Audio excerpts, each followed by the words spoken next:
In this lesson, we will delve into Task 1.3 of Project 1, which focuses on the composition and characteristics of cutting motion, specifically the requirements for motion coordination and its practical implications.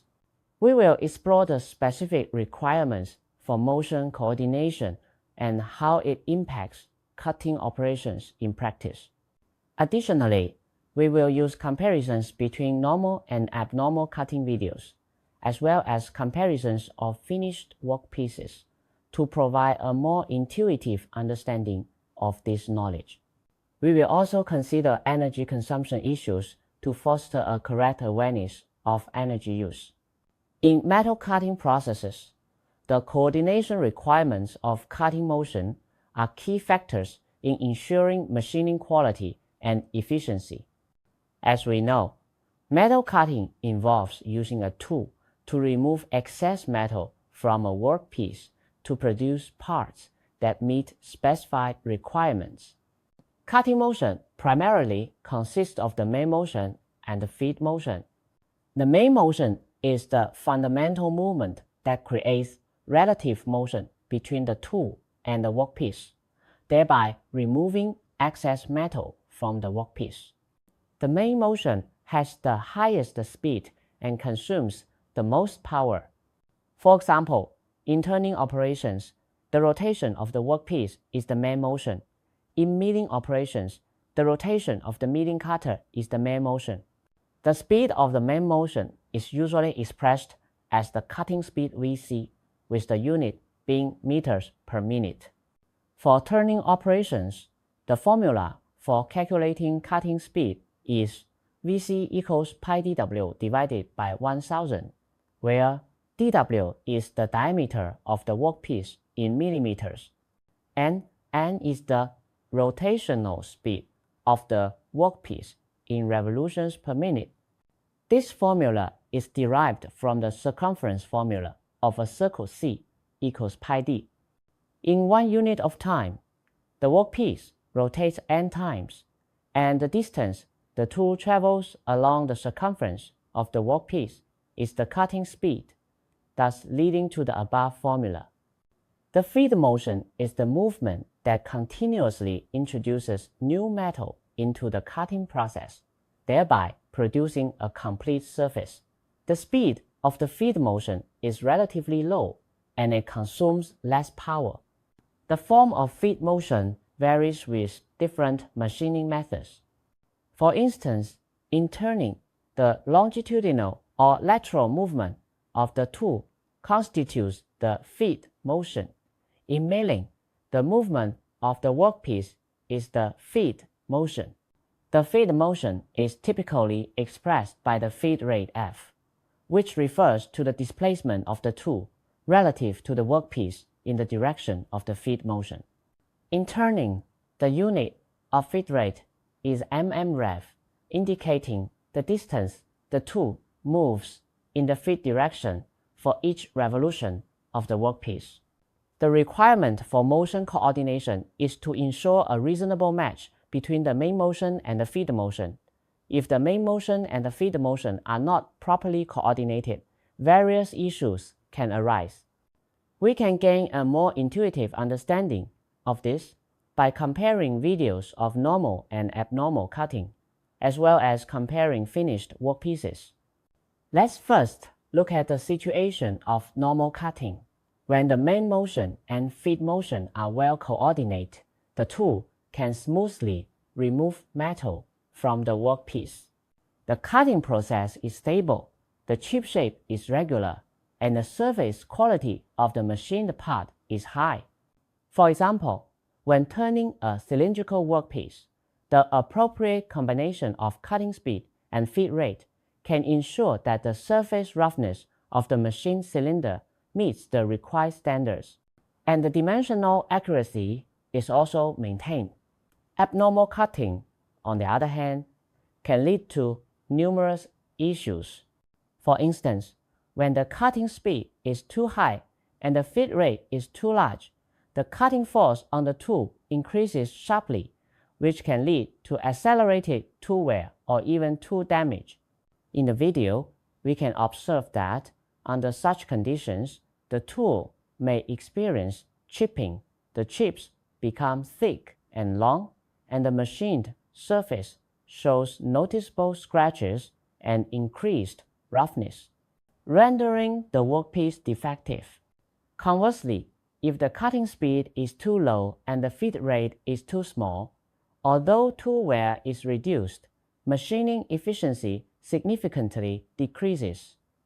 The amount of metal removed per unit time is reduced, while energy consumption increases relatively. This brings us to the energy consumption awareness we need to establish. In metal cutting processes, improper motion coordination can lead to wasted energy. We should reasonably select cutting parameters to ensure good motion coordination while maintaining machining quality, thereby reducing energy consumption and contributing to the construction of a shared future for humanity in terms of energy. From the comparison of finished workpieces, a qualified workpiece meets the design requirements in terms of surface roughness and dimensional accuracy. Taking a shaft-type part as an example, its diameter tolerance falls within the specified range, and the surface roughness reaches the corresponding grade. In contrast, a non-conforming workpiece may exhibit issues such as out-of-tolerance dimensions and obvious surface defects. Dimensional deviations may be caused by instability in the feed motion or fluctuations in the speed of the main motion. Surface defects could result from vibrations generated during the cutting process, tool wear, and other factors. In practical operations, we need to determine reasonable motion coordination parameters based on factors such as the material of the workpiece, the material and geometry of the tool, and the machining requirements. Different workpiece materials have varying cutting properties, requiring different cutting speeds and feed rates.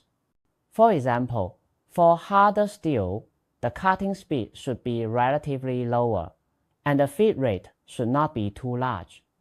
In contrast, for softer materials like aluminum alloys, the cutting speed and feed rate can be appropriately increased.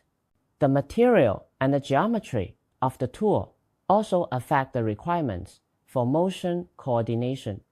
High-speed steel tools and carbide tools have different cutting properties, and the cutting parameters suitable for them also vary. The geometric angles of the tool, such as the rake angle and clearance angle, influence the cutting force and chip formation, thereby affecting motion coordination. Additionally, machining requirements are also an important basis for determining motion coordination parameters. If the surface quality requirements for the workpiece are high, a smaller feed rate and an appropriate cutting speed should be selected. If higher machining efficiency is required, the cutting speed and feed rate can be appropriately increased, provided that tool life and machining quality are maintained. In actual production, we can achieve better motion coordination by optimizing machining processes. For example, using advanced CNC machining technology allows for precise control of the parameters of the main motion and feed motion, thereby improving machining accuracy and efficiency. Additionally, by reasonably arranging the machining processes, starting with rough machining to remove most of the excess metal, followed by finish machining, we can ensure the final quality of the workpiece. We can also assess whether motion coordination is optimal by monitoring certain parameters during the cutting process. For instance, by monitoring changes in cutting force. If the cutting force suddenly increases or fluctuates significantly, it may indicate a problem with motion coordination. Additionally, monitoring the cutting temperature can be useful.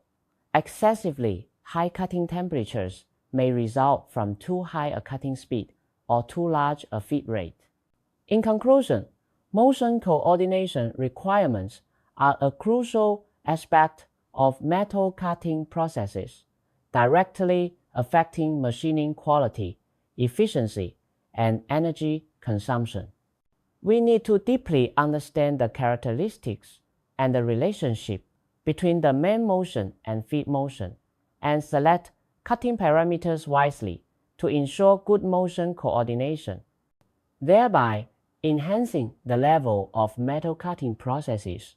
In this lesson, we provided a detailed explanation of Task 1.3 motion coordination requirements and practical impact within the composition and characteristics of cutting motion in Project 1.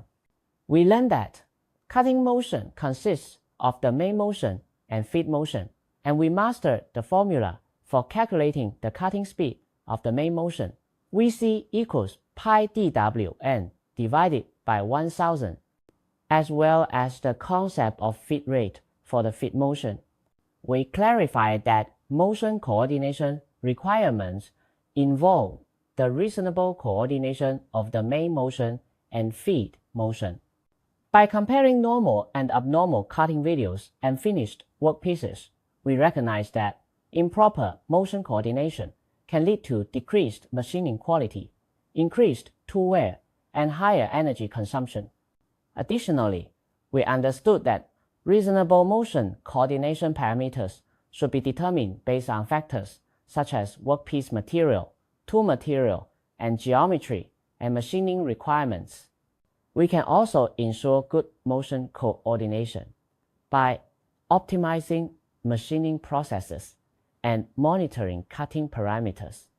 I hope that through this lesson, everyone will be able to better apply this knowledge in practical operations, enhance their metal cutting capabilities, and develop a correct awareness of energy consumption.